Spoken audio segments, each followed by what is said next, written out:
BNP chairperson Begum Khaleda জিয়ার জীবনের দীর্ঘ সময় জুড়ে নীরবে পাশে থাকা মানুষটি ছিলেন ফাতেমা বেগম। ১.৫ দশকের বেশি সময় ধরে বাসভবন, কার্যালয়, রাজপথ, হাসপাতাল, বিদেশ সফর থেকে শুরু করে কারাগার, সব জায়গায় খালেদা জিয়ার সঙ্গে ছিলেন তিনি। কিন্তু বেগম জিয়ার মৃত্যুর পর অনেকটাই একা হয়ে যান ফাতেমা। এমনকি চাকরি হারিয়ে বেকারও হয়ে পড়েন এই নারী। তবে মায়ের দীর্ঘদিনের সঙ্গীকে যোগ্য সম্মানী করেছেন তারেক রহমান। এবার ফাতেমাকে নিজের মেয়ের ছায়াসঙ্গী হিসেবে নিয়োগ দিয়েছেন তিনি।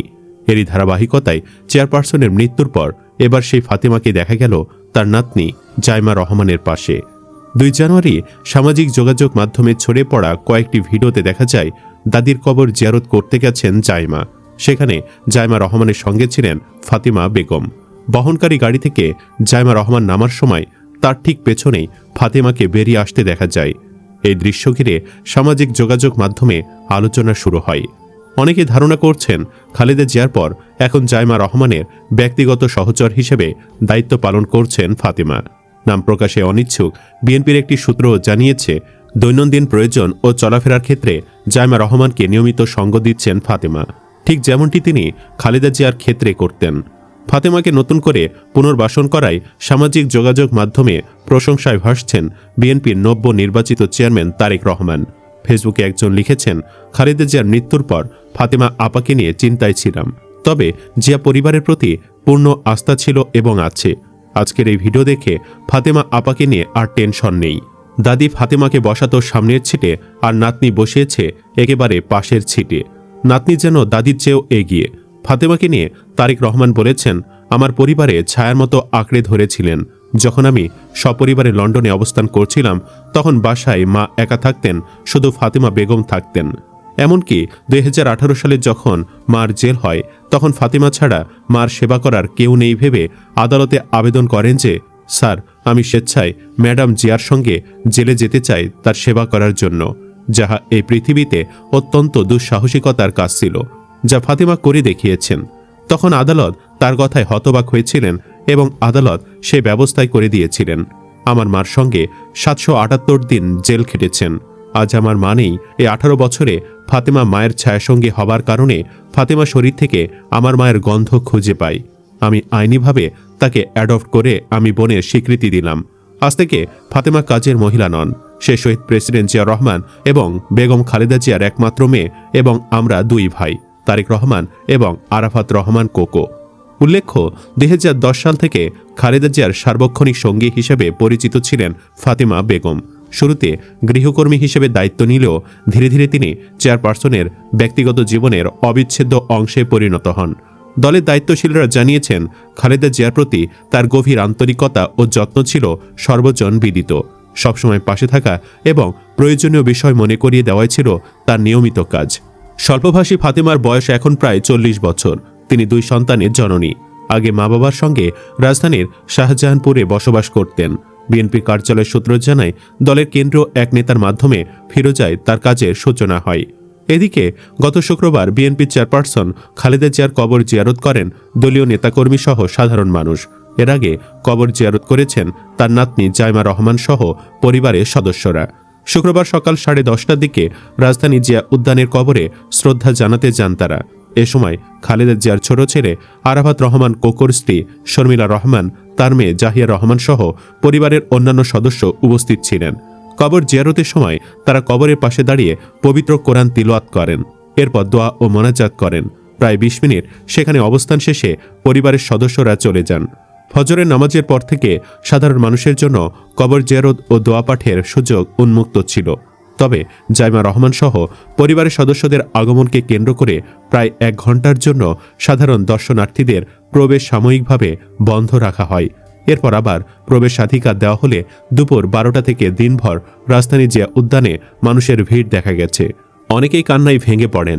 তাদের প্রিয় নেত্রীর আত্মার মাগফিরাত কামনায় মোনাজাত করেন। কাউকে কাউকে কোরআন তেলাওয়াত করতে দেখা যায়। এর আগে বুধবার বিকেলে রাষ্ট্রীয় মর্যাদায় খালেদা জিয়াকে সমাহিত করা হয় জিয়াউর রহমানের সমাধির পাশেই। পরে নানা আনুষ্ঠানিকতা ও নিরাপত্তার কারণে বৃহস্পতিবার বেলা 11:30 পর্যন্ত সর্বসাধারণের জন্য প্রবেশ বন্ধ রাখা হয়। এদিকে সকাল থেকেই সারা দেশ থেকে আসা নেতাকর্মীরা জিয়া উদ্যানের আশেপাশের এলাকায় ভিড় করেন। সকাল 9টার দিকে বিজয় সরণির সড়ক খুলে দেওয়া হলেও সমাধিস্থলের প্রবেশপথে নিরাপত্তা রক্ষীরা সাধারণ মানুষকে প্রবেশ করতে দেননি। পরে দুপুর 12টার দিকে সমাধিস্থল উন্মুক্ত করা হলে সর্বস্তরের মানুষ কবর জিয়ারত করেন, পুষ্পস্তবক নিয়ে শ্রদ্ধা জানান। সকালে নিরাপত্তা বলয়ের মধ্যেই সাবেক স্বরাষ্ট্র প্রতিমন্ত্রী লুৎফুজ্জামান বাবর কবর জিয়ারত করেন। নিরাপত্তা বেষ্টনীর সামনে দাঁড়িয়ে মোনাজাত করেন দলের যুগ্ম মহাসচিব সৈয়দ ইমরান সালে প্রিন্স। ব্রাহ্মণবাড়িয়া 4 আসনের বিএনপি দলীয় প্রার্থী কবির আহমেদ ভূঁইয়াও আসেন প্রিয় নেত্রীর কবর জিয়ারত করতে। তিনি বলেন, বুধবার নেত্রীর জানাজায় উপস্থিত থাকলেও মনটা অতৃপ্তই রয়ে গেছে, তাই এলাকায় না গিয়ে নেত্রীর কবরের সামনে এসে একটু দোয়া দুরুদ পড়ে মহান আল্লাহর কাছে তার জন্য দোয়া চাইছি। স্বাধীনতা ও সার্বভৌমত্ব রক্ষায় আমাদের নেত্রীর মধ্যে যে গুণাবলী আমি খুঁজে পেয়েছি তা আর কারো মধ্যে পাইনি। খালেদা জিয়ার কবর জিয়ারত করতে নোয়াখালীর কোম্পানিগঞ্জ থেকে সকাল 6টার দিকে এসেছেন বিএনপি কর্মী মুন্না। তিনি বলেন, সকালে এখানে এসে ভেবেছিলাম হয়তো কবর জিয়ারত না করেই ফিরে যেতে হবে। শেষ পর্যন্ত কবর জিয়ারতের সুযোগ পেয়েছি। আমাদের নেত্রীকে আমরা এমন সময় হারিয়েছি যখন তাকে আরও বেশি দরকার ছিল। কুড়িগ্রাম থেকে আসা যুবদল কর্মী সুলতান মাহমুদ বলেন, বাংলাদেশ যতদিন থাকবে ততদিন খালেদা জিয়াকে কেউ ভুলে যাবে না। গুলশানের চেয়ারপারসনের কার্যালয়ের সামনে গিয়ে দেখা গেছে সেখানে উড়ছে কালো পতাকা। জাতীয় পতাকা ও দলীয় পতাকা অর্ধনমিত করা হয়েছে। খোলা হয়েছে শোক বই। বিভিন্ন দেশের রাষ্ট্রদূত, রাজনীতিবিদরা আসছেন তাদের শোক জানাতে। কার্যালয়ের বাহিরে নেতাকর্মী ও গণমাধ্যম কর্মীর ভিড়। বনানীর যুবদল কর্মী আলতাফ হোসেন বলেন, নেত্রী নেই, মনটা ভালো নেই। কতদিন এই নেত্রীকে দূর থেকে দেখে নিজের শক্তি সঞ্চয় করেছি। শত নিপীড়ন, নির্যাতনের মধ্যে আশা দেখেছি। এই শোক কিভাবে কাটাবো জানি না।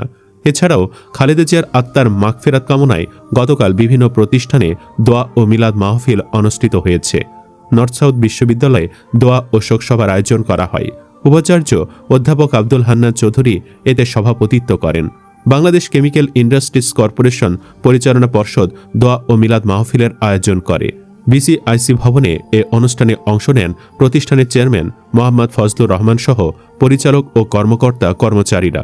দোয়া ও মিলাদ মাহফিল করেছে পানি উন্নয়ন বোর্ডও। পানি ভবনে আয়োজিত অনুষ্ঠানে উপস্থিত ছিলেন বোর্ডের মহাপরিচালক প্রকৌশলী মোহাম্মদ এনায়েতুল্লাহ সহ কর্মকর্তা কর্মচারীরা। এছাড়া বাংলাদেশ কৃষি ব্যাংক ও জনতা ব্যাংকের প্রধান কার্যালয়ে খালেদা জিয়ার জন্য দোয়া মাহফিল করা হয়েছে। জনতা ব্যাংকের অনুষ্ঠানে উপস্থিত ছিলেন ব্যাংকটির চেয়ারম্যান মোহাম্মদ ফজলুর রহমান সহ পরিচালক ও কর্মকর্তা কর্মচারীরা। খালেদা জিয়া গত মঙ্গলবার রাজধানীর এভারকেয়ার হাসপাতালে চিকিৎসাধীন অবস্থায় মারা যান। পরদিন খালেদা জিয়ার জানাজা ও দাফন সম্পন্ন হয়। খালেদা জিয়ার জানাজায় দলমত নির্বিশেষে অগণিত মানুষ যোগ দেন। জানাজা শেষে জিয়া উদ্যানে স্বামী সাবেক রাষ্ট্রপতি ও বিএনপির প্রতিষ্ঠাতা জিয়াউর রহমানের কবরের পাশে খালেদা জিয়াকে দাফন করা হয়। সুপ্রিয় দর্শক, তারেক রহমান ফাতেমার জন্য যা করেছেন তার জন্য তিনি কি প্রশংসার দাবিদার? কমেন্ট বক্সে জানিয়ে দিন আপনার মতামত। ভিডিও ভালো লাগলে লাইক দিন এবং চ্যানেলটি সাবস্ক্রাইব করুন। ধন্যবাদ।